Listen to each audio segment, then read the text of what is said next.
Hello friends, আমরা চিন্তা চলে এসেছি নতুন ইউটিউব চ্যানেল টু সাইড কিচেনে। আমি একটা নতুন রেসিপি শেয়ার করবো। সেটা হচ্ছে আলু দিয়ে মাছের রসা। তো সেটার মাঝে কি উপকার লাগে দেখায়। তার আগে একটা কথা বলতে, আমার চ্যানেল রেসিপিটি ছাড়া আছে, আমার যদি ভালো হয়ে থাকে অবশ্যই লাইক কমেন্ট ও শেয়ার করবেন, বেশি বেশি করে শেয়ার করবেন। যদি আমার চ্যানেল নতুন হয়ে থাকেন তাহলে প্লিজ সাবস্ক্রাইব করে দেবেন, নিচের বেল নোটিফিকেশনটা অল করে দেবেন যাতে আমার ভিডিও আপনার কাছে আগে পৌঁছায়।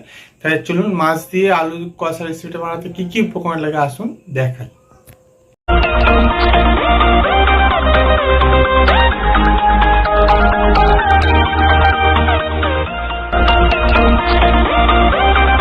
তাহলে আলু দিয়ে মাছ দিয়ে রসা বানিয়ে দেখাবো। সেটা বানাতে কি কি উপকরণ লাগে আসুন দেখাই। তার আগে একটা কথা বলছি, ভিডিওটা প্রথম থেকে শেষ অবধি দেখার অনুরোধ রইল।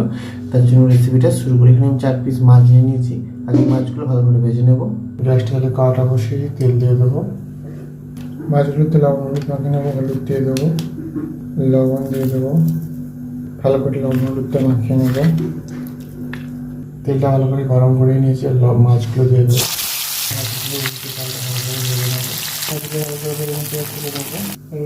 চারটে কাঁচা পেঁয়াজ, টমেটো, লবণ ভালো করে ভেজে নেব।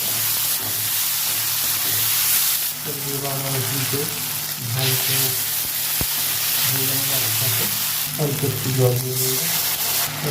হলুদ গুঁড়ো, জিরে গুঁড়ো, ধনে গুঁড়ো, লঙ্কার গুঁড়ো,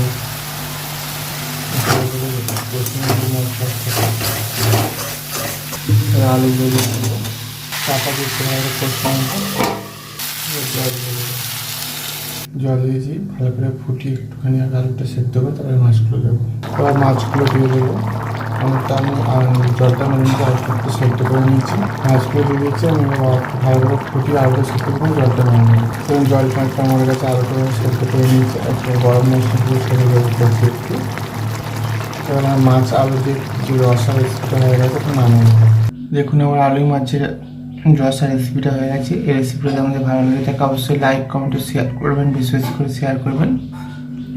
আর প্লিজ সাবস্ক্রাইব করে আমাদের পাশে থাকবেন। চলুন তো দেখাচ্ছে নেক্সট ভিডিওতে এরকম নতুন ভিডিও পাওয়ার জন্য আমাদের চ্যানেলটাকে অবশ্যই সাবস্ক্রাইব করে আমাদের পাশে থাকবেন। চলুন তো দেখাচ্ছে নেক্সট ভিডিওতে। আপনারা এইভাবে একবার মাছ দিয়ে আলু দিয়ে তরকারি বাড়িতে রসা বাড়িতে বানিয়ে দেখবেন, আশা করি ভালো লাগবে। তার জন্য দেখাচ্ছে নেক্সট ভিডিওতে।